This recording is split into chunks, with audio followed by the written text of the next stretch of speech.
ሰባኪው እንዲህ ይላል፣ ከንቱ ከንቱ ከንቱ የከንቱም ከንቱ። 5 ከንቱ እንዴት ሰው ይጽፋል? ሁሉንም ነገር አይቶት ከንቱ ነው ብቻ አይደለም ያለው።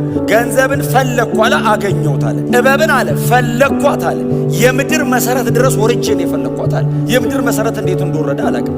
በቀይ እንቁ መካከል ፈለግኳት፣ በደመና መካከልም ፈለግኳት ይላል። በየትኛውም ቦታ ፈለግኩ ይላል። ምንም ነገር ፈልጌ አላጣውም አለ። ሁሉንም ነገር በእጄ ጨበጥኩት አለና 5 ጊዜ ከንቱ ነው አለ። በመክብብ መጽሐፍ ላይ ያለውን ሐሳብ ሰመራይዝ ማድረግ የምትፈልጉ ከሆነ ሰው አላው እንደኔ በእርጅናው ሳይሆን በጉብዝና ወራት ፈጣሪውን ያስባል። በጉብዝና ወራት እኔ ጉብዝናዬን የጨረስኩት እንደነዚህ አይነት ነገሮችን ሰርች በማድረግ ነው። ስለዚህ ጉብዝናን እንዳትጨርስ እኔ ሄጄልሃል። እኔ ጉብዝናዬን በሙሉ በዚህ ሄጄ ያላገኘ ሰው ቢጽፍ ለማግኘት እንታገላለን። ያገኘን የጻፈው ሞክሮ ሚስ ያደርግ አይደለም።